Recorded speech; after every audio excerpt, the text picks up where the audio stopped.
Hi everybody, very warm welcome to the channel. This is your super educator Shipra Mishra and I hope you guys are doing fine. So, आपको पता है CUET 2023 की final provisional answer की भी जो है वो आ चुकी है और अब रिजल्ट जो है पास में ही है. इट्स लाइक थुक थुक थुक थुक लिटरली. हम सब भी बहुत नर्वस है एंड मैं समझ सकती हूँ कि आप भी बहुत नर्वस होंगे. यार CUET एक काफ़ी नया एग्जाम है जिसके बारे में बहुत सारे बच्चों को साल की स्टार्टिंग से नहीं पता होता. इसीलिए ये नहीं पता होता है कि रिजल्ट कब आएगा, कैसे आता है और उसके बाद क्या करना है.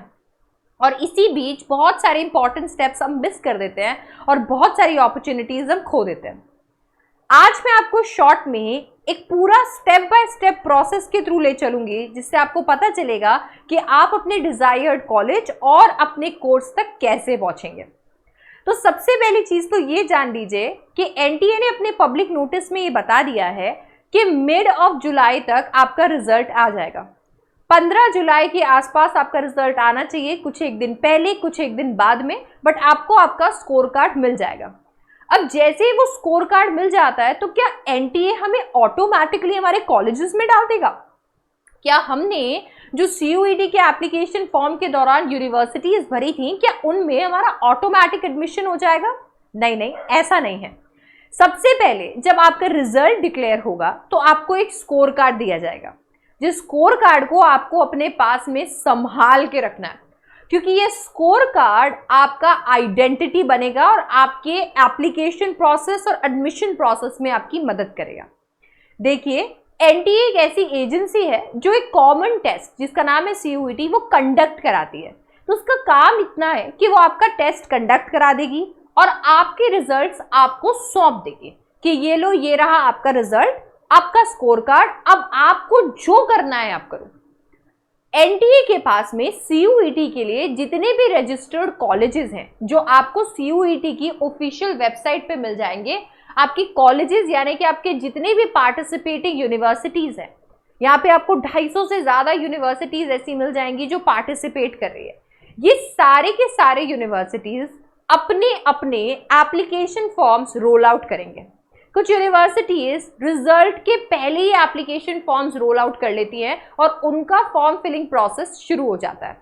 इसका मतलब ये नहीं है कि रिजल्ट आते ही आपको अपने आप वहां पर एडमिशन मिल जाएगा. You will still have to take care of the process जो मैं आपको अभी बताऊंगी. ये सारे के सारे participating universities and of course इनके साथ में जुड़े हुए इनके कॉलेजेस, ये सारे के सारे लोगों का अपना एक अलग क्राइटेरिया होता है. तो आपको जैसे ही आपका स्कोर कार्ड मिलता है, इन यूनिवर्सिटीज में से जिन भी कॉलेज और जिन भी कॉलेजेस में आप जाना चाहते हो, आपको वो सेलेक्ट करके रखना पड़ता है, अपने पास में लिख कर रखना होता है. जब CUET की प्रेपरेशन आप कर रहे थे, आपको याद होगा मैंने आपको कहा था कि एक लिस्ट जरूर बना के रखिएगा उन यूनिवर्सिटीज की, उन कॉलेजेस की और उन कोर्सेज की जिनमें आप जाना चाहते हैं. आज उस लिस्ट को बाहर निकालने का वक्त आ चुका है क्योंकि हर यूनिवर्सिटी, इनफैक्ट आपके हर कॉलेज के, आपके हर एक कोर्स के एक कट ऑफ जो है वो निकलती है.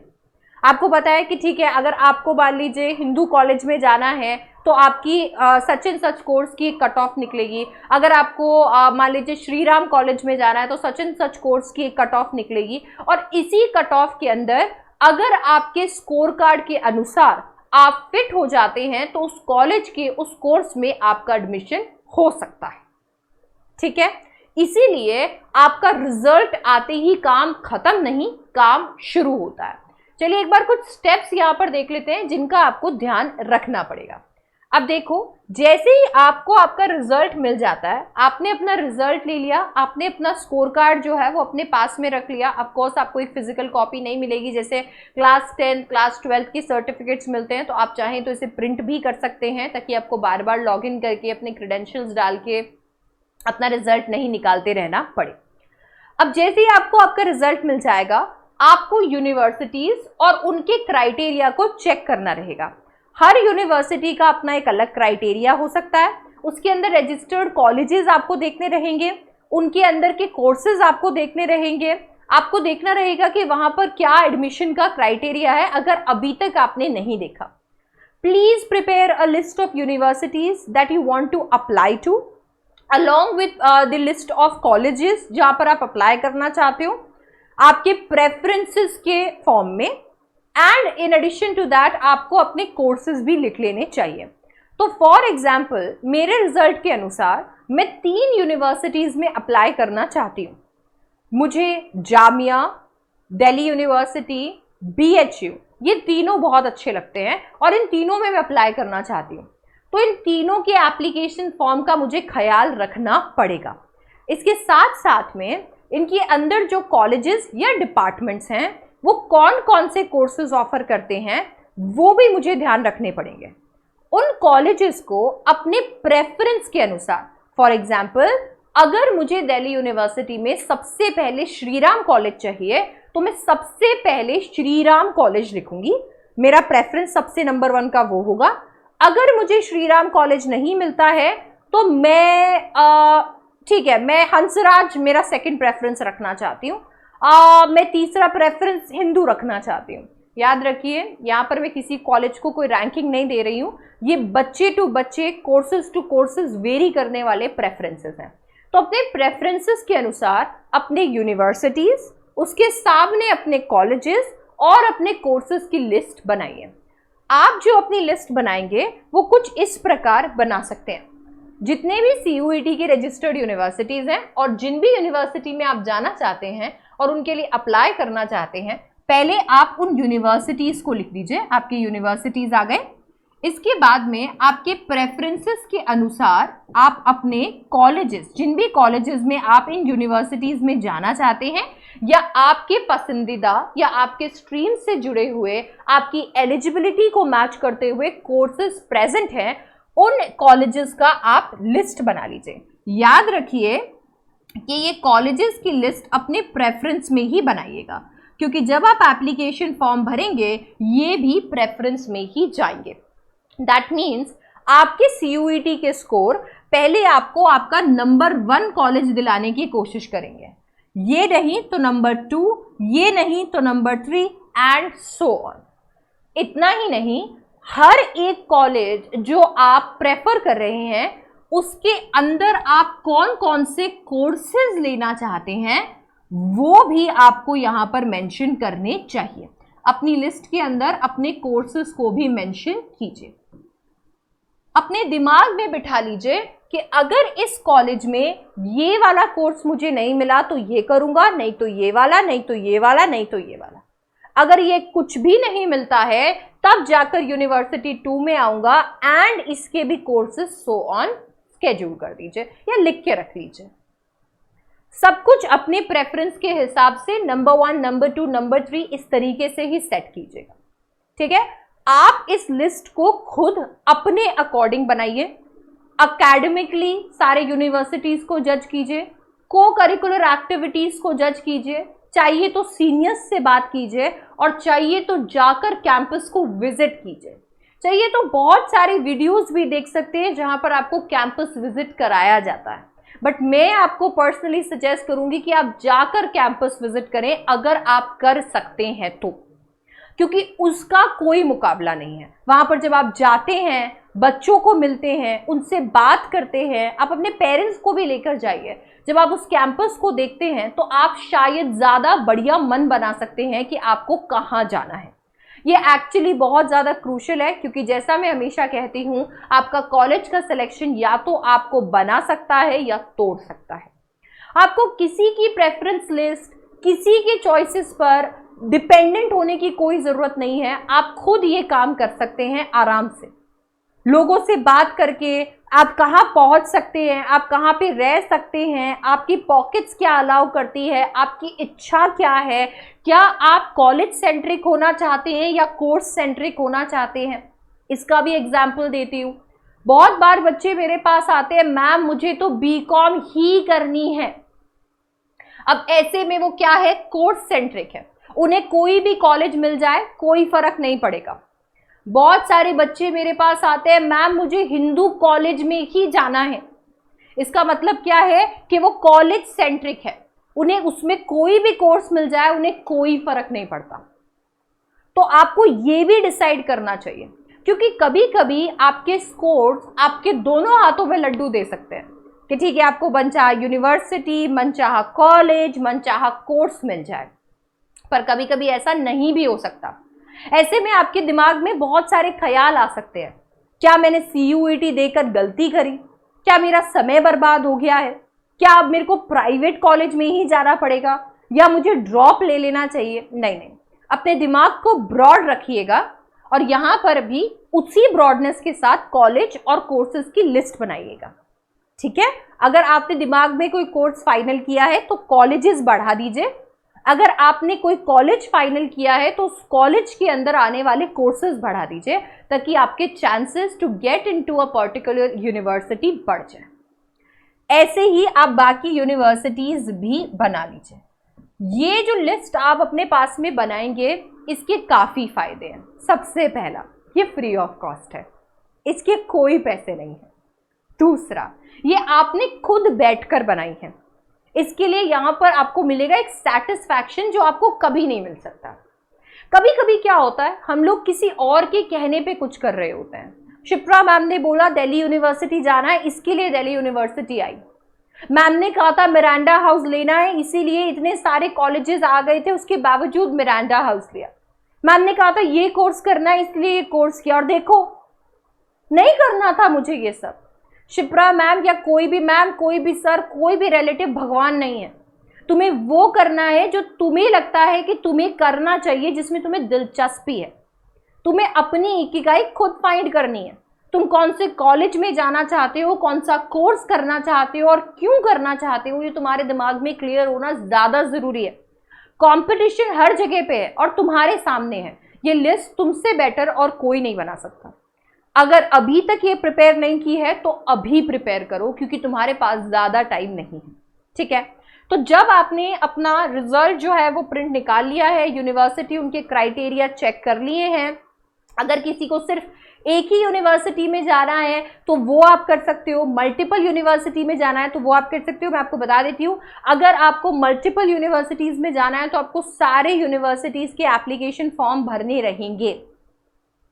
ठीक है, आप सिर्फ एक यूनिवर्सिटी का एप्लीकेशन फॉर्म नहीं भर सकते हो। अगर आपको DU में जाना है तो आपको DU का एप्लीकेशन फॉर्म भरना पड़ेगा, अगर आपको BHU में जाना है तो आपको BHU का एप्लीकेशन फॉर्म भरना पड़ेगा। और आपको ध्यान रखना पड़ेगा कि एप्लीकेशन फॉर्म्स डेडलाइन के साथ में आते हैं, विच मीन्स अगर आपने टाइमली एप्लीकेशन फॉर्म नहीं भरा तो आप अपॉर्चुनिटी गंवा सकते हो। तो तुरंत लिस्ट बनाकर चेक करो कि कौन कौन से एप्लीकेशन फॉर्म कब कब अवेलेबल होंगे या हो चुके हैं, ताकि आप उनकी last date of submission miss ना कर दो। एंड मैं आपको रिक्वेस्ट करूंगी कि जरूर ज्यादा से ज्यादा अच्छी यूनिवर्सिटीज में अप्लाई करो, ताकि तुम्हें एक साल बर्बाद नहीं करना पड़े, इवन इफ तुम अपने CUET स्कोर से खुश ना हो। ऐसा ना हो कि तुम्हें एक साल बर्बाद करना पड़े क्योंकि तुमने जोश जोश के अंदर केवल एक ही यूनिवर्सिटी का फॉर्म भरा था और वहां पे तुम्हें अच्छे कॉलेजेस नहीं मिल रही। अब दूसरी जो नेक्स्ट अच्छी यूनिवर्सिटी थी उसका एप्लीकेशन प्रोसेस बंद हो गया, अब तुम कुछ नहीं कर सकते, अब तुम्हें एक साल रुक के वापस CUET देना पड़ेगा, तभी तुम्हारा एडमिशन होगा। And trust me, this is the reality. अगर आपको ऐसा लगता है कि CUET जैसे कोर्स में कौन ड्रॉपर्स हो सकते हैं तो आंखें खोल लीजिए, क्योंकि CUET में इस साल बहुत ड्रॉपर्स बैठे हैं और इस साल भी बैठेंगे। CUET एक बहुत ही अच्छे लेवल का कोर्स है जो आपने किया है, एक अच्छे लेवल का एंट्रेंस एग्जाम है जो आपने दिया है। जब आप फाइनली आपका एप्लीकेशन फॉर्म भर देंगे, एप्लीकेशन फॉर्म में सब में अपनी अलग एक क्राइटेरियाज होते हैं, सबका एप्लीकेशन फॉर्म के पर्टिकुलर्स अलग होते हैं, बट कॉमनली हर एक एप्लीकेशन फॉर्म आपसे यही जानना चाहता है कि आप कौन से कॉलेजेस में जाना चाहते हैं और कौन से कोर्सेज लेना चाहते हैं according to your eligibility criteria. वो शो होते रहेंगे, आपके NTA के स्कोर के अनुसार वो शो होते रहेंगे। आपको अपने क्लास 12th का एज वेल एज NTA का स्कोर हमेशा एप्लीकेशन फॉर्म में भर के रखना पड़ेगा। नाउ जब ये हो जाता है तो इसके बाद में आपने एप्लीकेशन फॉर्म भर दिया तो अब काउंसलिंग प्रोसेस जो है वो शुरू हो जाएगा। ठीक है, अब हर यूनिवर्सिटी का काउंसलिंग प्रोसेस शुरू हो जाएगा, जहाँ पे आपका चॉइस फिलिंग चल रहा है, आपका चॉइस लॉकिंग चल रहा है, सीट्स अलॉट किए जाएंगे, आपको डॉक्यूमेंट सबमिट करने रहेंगे एंड फाइनली अपनी सीट क्लेम करनी रहेगी फीस भर के। तो ये पूरा काउंसलिंग प्रोसेस उसके बाद में शुरू हो जाता है। ये तभी होता है जब कट ऑफ निकलती है और कट ऑफ के अनुसार आपके मार्क्स वहां फिट होते हैं। अगर आपके मार्क्स वहां फिट हो रहे हैं तो वो कॉलेज का वो कोर्स जो है वो आपको मिल जाता है। जिसका मतलब ये है कि आपको बहुत सारे कॉलेजेस और बहुत सारे कोर्सेज भी मिल सकते हैं। जी हाँ, बिल्कुल मिल सकते हैं। तो ऐसे में आपको क्या करना होता है, आपको देखना होता है कि मुझे कौन से कॉलेज का कौन सा कोर्स जो है वो फाइनल करना है। आपको कॉलेजेस और कोर्सेज अलॉट कर दिए जाएंगे एंड फाइनली आप सेलेक्ट करोगे उस कॉलेज को जो कॉलेज आपका ड्रीम कॉलेज है, जिसमें आप अपनी ड्रीम डिग्री लेना चाहते हो। आप उस कॉलेज को सेलेक्ट करोगे, उस कोर्स को सेलेक्ट करोगे और बाकी जितने भी कॉलेज या कोर्सेज में आप सेलेक्ट हो गए हो उसे आप सरेंडर कर दोगे, ताकि बाकी बच्चों का वेरियस काउंसलिंग स्टेप्स के अंदर नाम आ सके। एक बात याद रखना, अगर तुम्हारा पहले राउंड के अंदर नाम नहीं आता है तो दिल छोटा मत करना, क्योंकि बहुत सारे बच्चे हैं जिन्होंने बहुत सारे कॉलेजेस में बहुत सारे कोर्सेज भरे हैं, बट वो सारे नहीं कर सकते। इसीलिए फाइनली उन्हें सिलेक्शन करना पड़ेगा, अपनी फीस देके अपनी सीट रोकनी पड़ेगी और बाकी सीट्स को सरेंडर करना पड़ेगा। तो हर कॉलेज की सीटें हर राउंड के साथ में खाली और भरी जाएंगी। अगर कुछ सीटें भरेंगी तो कुछ सीटें खाली होंगी एंड इसीलिए अगले राउंड के अंदर और सीटें आती जाएंगी एंड आपके चांसेस उस कॉलेज में, उस कोर्स में आने के बढ़ते जाएंगे। तो ये आपको करना रहेगा। अगर आपको आपका मनचाहा कॉलेज और आपका कोर्स मिल जाता है, इसके बाद में आपका वेरिफिकेशन प्रोसेस शुरू हो जाएगा, जिसके अंदर आपके कुछ डॉक्यूमेंट्स हैं जो आपको लगेंगे, ओरिजिनल डॉक्यूमेंट्स लगेंगे, जैसे कि क्लास 10 क्लास 12 की मार्कशीट हो गया, आपका डेट ऑफ बर्थ का सर्टिफिकेट हो गया, आपका इनकम कास्ट सर्टिफिकेट हो गया, ठीक है। इसके साथ साथ में ये डिपेंड करता है, पर्सन टू पर्सन वेरी करेगा। इसके साथ में आपके CUET का स्कोर कार्ड हो गया, आपका एडमिट कार्ड हो गया। ये सारी चीज़ें आपको तैयार अपने पास में रखनी पड़ेंगी। आपने जैसे ही अपनी फीस यहाँ पर दे दी है, आपका फाइनल जो ईयर है वो शुरू हो जाएगा, एकेडमिक ईयर शुरू होके आप आराम से अपने कॉलेज में आपकी मन पसंदीदा पढ़ाई जो है वो शुरू कर सकते हैं। सो बच्चों, मैंने कोशिश की है आपको रिजल्ट के बाद की पूरी जर्नी जितनी डिटेल में, जितनी सिंपल करके मैं समझा सकती हूँ समझाने की। आई होप ये आपको एकदम क्लियर हो गया होगा, क्योंकि मैं इससे ज़्यादा और सिंप्लीफाई इसको नहीं कर सकती थी।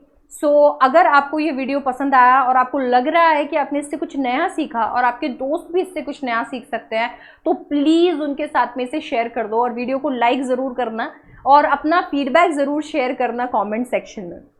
हम सब आपके रिजल्ट का इंतज़ार कर रहे हैं। All the best for your result. Don't forget to subscribe to the channel for the latest updates. I will see you in the next one. I love you guys. Bye bye.